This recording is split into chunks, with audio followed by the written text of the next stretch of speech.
last night of the first series. We have just a terrific evening here as we pan up to the course. Got maybe shy 3/4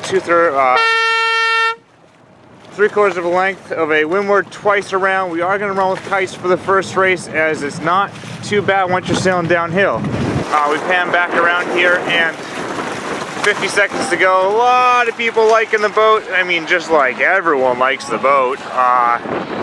And then some people really like late at the boat, which is not necessarily a bad call on the night like tonight. We got the planes flying over, we got a helicopter flying over, all kinds of fun stuff happening. 30 seconds, we got John here in 811 up on the line. We're standing above the line, so he's getting close. We got who's 813, I can't see them down here. There, that's Cam.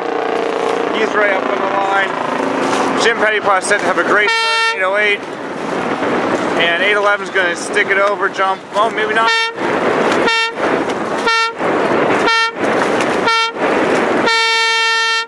It's like a great start there. My goodness, we just had to stand back and watch that one. A lot of boats on the line at speed.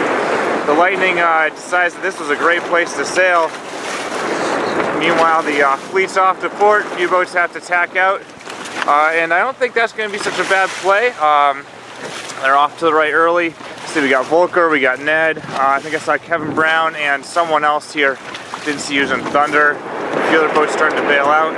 It's 817. Really just going fast. They're not going to have Kevin, or are they going to have Kevin? Oh, let's see here. They're not. So they go for the tack, and that's Mark. Hey, nice job, Mark. Pings his old sailing buddy, Kevin. So now they have some starboard issue, or another forcing issue on starboard. So Kevin's doing a nice job of pushing boats out, and it's going to get interesting with the pack that's dug hard left into the corner over there. And let's see here. We got 806, 815,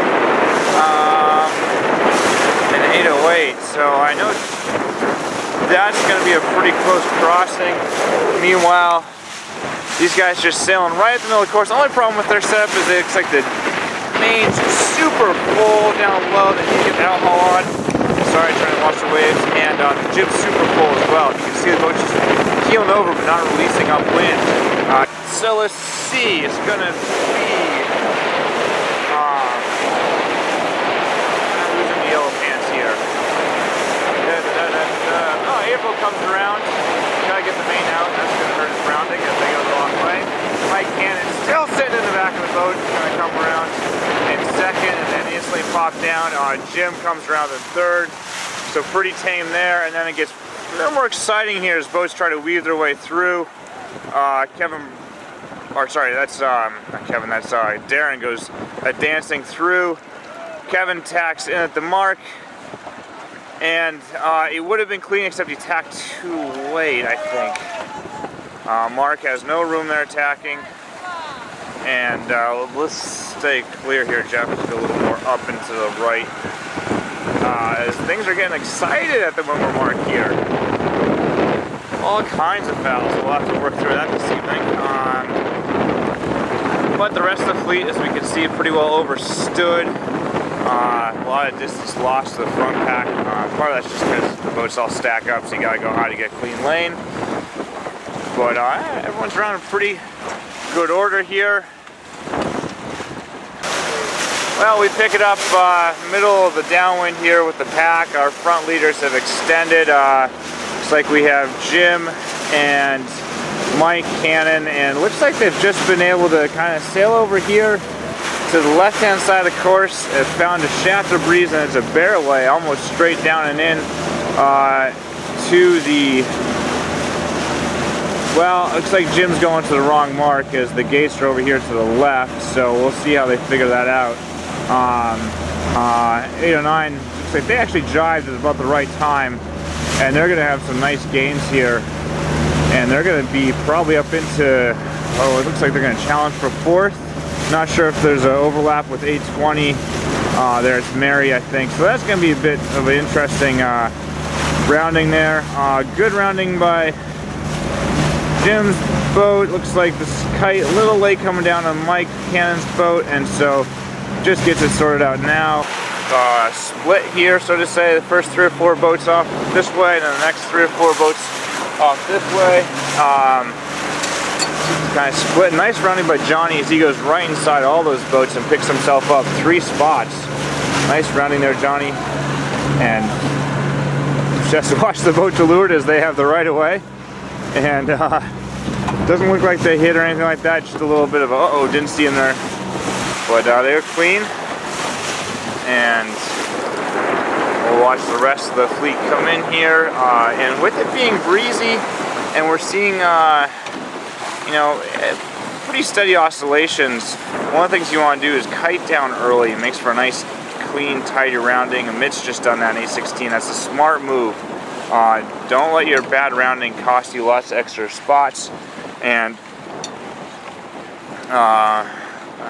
that's smart by Amit there. He's got trim in. He's a little more rake on his setup,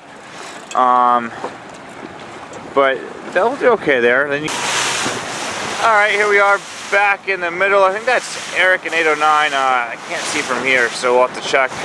But they're doing a nice job on starboard there. I think they've definitely closed some gauge to Jim, who was out there, and he's been coming up on port, and he went back out for a little more. I think probably just to make sure the boats that went all the way inside, he had just a loose cover on them, not giving a lot of gauge to anyone. Of course, the hard part is you can't defend from both sides of the race course. And 806 here, they've got 811 there, who they found that corner, and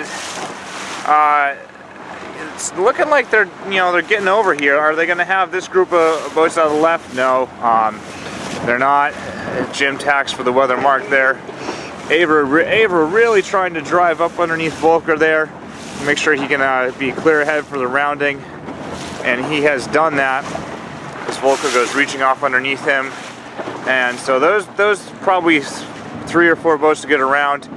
811 getting a nice little lift there as they're coming across in a decent position. 809 tacks above them, probably on lay, and 811 now has to go back out for more, and they're gonna do it while they still have opportunity. Probably a smart move. They don't want to have to do it later on. So there we go. Nice and neat, organized for the most part through the top 6 or 7. We'll see if Ned and Neil can find themselves a way in here. And that's them on port, and I think they're crossing clear ahead. So they're going to cross both those boats, and then they're going to tack themselves. It's the right move to do. Those other boats weren't even on lay line, so they go back out, and we're gonna go down and get the finishes. And conclusion of race number 1. It's Jim there. 808. They got a good start down by the pin, and they worked the left, and then they played mostly the left course the entire time, and that's paid dividends for them. Next we have Averill coming in 806. And he's had a good race, although dismal at times after his first downwind, but he's going to get a second there with the jib up, so that's 806 in second. And then Mike, who was right there, I think in the top 3 the entire time, was actually leading for a while as he recognized where the lure mark was, but Jim was able to get back around him, and Jim had a cleaner rounding, so Mike in 815 is going to slide to 3rd. And then I think that's Ned over there, who's had a really nice race. They were